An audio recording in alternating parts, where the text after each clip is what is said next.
Allah Ta'ala bagi Nabi tengok peristiwa, dan taklah semua peristiwa tu sahih. Antara peristiwa yang tak sahih, apabila diceritakan Nabi SAW dikejar oleh Ifrit. Bisa dengar? Dulu ceramah dulu. Dia kejar Ifrit kejar Nabi kan. Kisah ini tidak sahih, sanad dia terputus. Kemudian ada cerita Nabi tengok orang perempuan dalam neraka, digantung payudara dia kan, kerana apa? Berzina kan. Itu juga tidak sahih. Dia terkeluar isi perut dia, makan isi perut dia sendiri. Yang tu palsu, tak sahih. Nabi tengok dunia tua. Nabi tengok dunia ni macam orang tua. Nabi tengok orang tua, tanya kat Jibril, siapa tu Jibril? Dia kata, tu dunia, dah tua dah. Yang tu pun palsu, tidak sahih. Kemudian Nabi nampak satu kaum, dia punya bibir dia tu macam bibir unta. Bibir unta kan besar kan, tebal. Lepas tu dia punya belah atas ni menutup hidung dia, menutup lubang hidung dia. Yang belah bawah ni pun sampai perut. Kemudian dipaksa masuk batu. Kemudian Nabi pun tanyalah. Nabi tanya, siapa tu? Batu tu batu daripada neraka, masuk kot mulut, keluar kot punggung.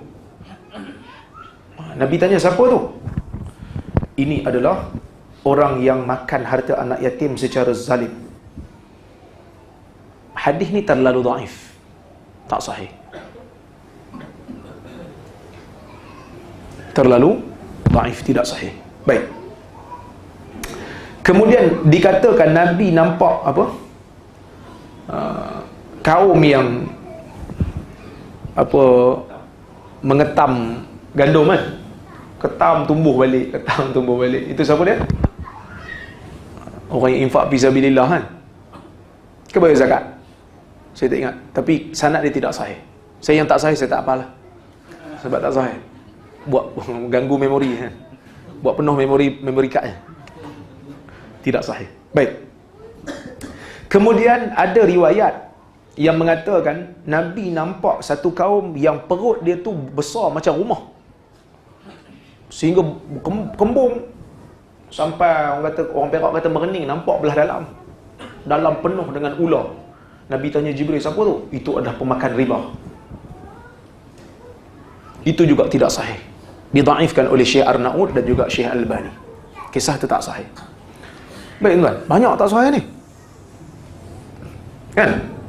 Tapi bila kita kata tak sahih, bukanlah bermakna kita sokong perbuatan makan riba tu. Tak, makan harta anak yatim tu memanglah dosa. Kisah Nabi nampak tu tak sahih. Kisah malam tu tak sahih. Cerita haram benda-benda tu memang ada lah dalil yang lain. Baik. Kata ustaz, banyak sangat tak sahih ni. Ada tak yang sahih? Ada sahih. Ada yang sahih. Yang sahih ialah Nabi nampak satu kaum, dia punya kuku tu daripada tembaga, dia cakar muka dalam neraka. Riwayat Abu Daud. Nabi tanya, siapa tu Jibril? Mereka ini adalah orang yang suka mengumpat orang lain dan suka mencerca peribadi orang. Yang ni sahih. Okey. Ada lagi ni.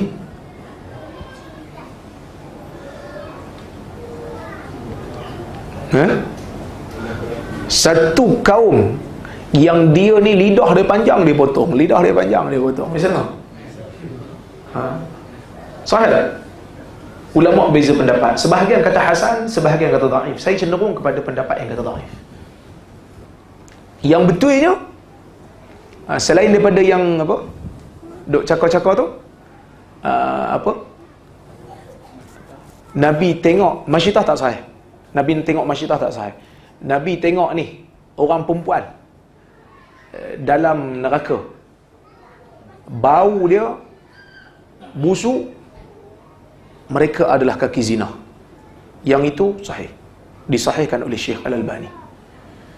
Begitu juga satu perempuan, satu kaum daripada kalangan wanita yang payudaranya dipatuk oleh ular. Nabi tanya Jibril, kenapa? Kerana mereka ini adalah orang yang tak memberi susu kepada anak. Tak beri susu pada anak. Maksudnya bukan maksud tak bagi breastfeeding semata-mata. Sebab zaman dulu breastfeeding lah kan.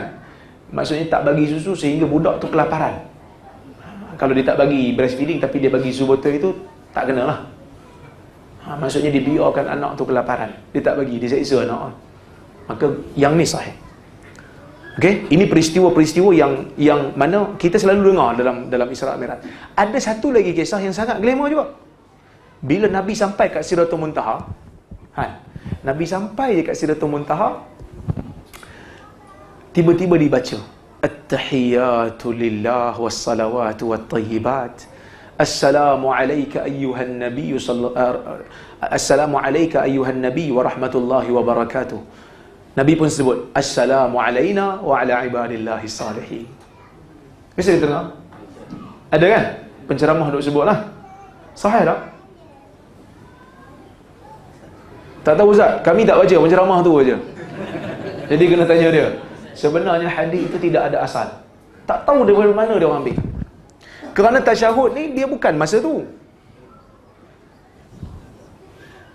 Tasyahud, riwayat tasyahud tak sebut pun, tak ada kaitan pun dengan Isra' Mi'raj. Tak ada kaitan pun dengan Isra' Mi'raj. Jadi kita kata kisah tu tak betul. Habis itu kalau kisah tu tak ada asal, Ustaz, macam mana tasyahud tu okey? Tapi kaitan tasyahud dengan kisah Isra' Mi'raj tak ada. Okey? Tapi nampak kisah tu memang dia reka bagus kan? Nabi sampai Sidratul Muntaha, at-tahiyyatu lillah was-salawatu wat-tayyibat. Segala apa? Segala puji bagi Allah dan salat-salat juga untuk Allah dan juga kebaikan-kebaikan untuk Allah. Assalamu alayka ayyuhan nabiy wa rahmatullahi wa barakatuh. Salam sejahtera ke atas engkau wahai Nabi dan rahmat Allah dan keberkatan Allah.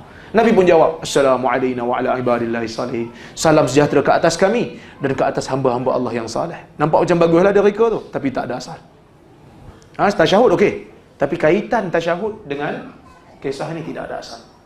Bila Nabi naik ke Sidratul Muntaha, Nabi kata, wa iza waraquha ka'adhanil filah. Aku tengok daun yang ada di Sidratul Muntaha itu seperti telinga gajah. Wa iza samaruha qalqilal. Buah yang ada dalam Sidratul Muntaha itu juga macam labu besar.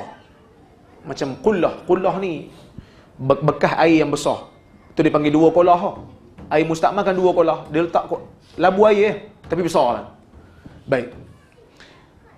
Qala fama ahadun min khalqillah yastati'u ayyan ataha min husniha. Tidak ada satu orang pun hamba Allah yang boleh menyifatkan dia bagaimana cantiknya dia. Maksud Nabi kata cantik lah. Cantik dan tak ada satu orang pun yang boleh menggambarkan cantiknya tu. Maksud aku boleh cerita ni sekadar lah. Macam telinga gajah, macam buah dia macam labu air. Maksud Nabi kata itu yang aku boleh cerita, tapi cantik lagi sebenarnya.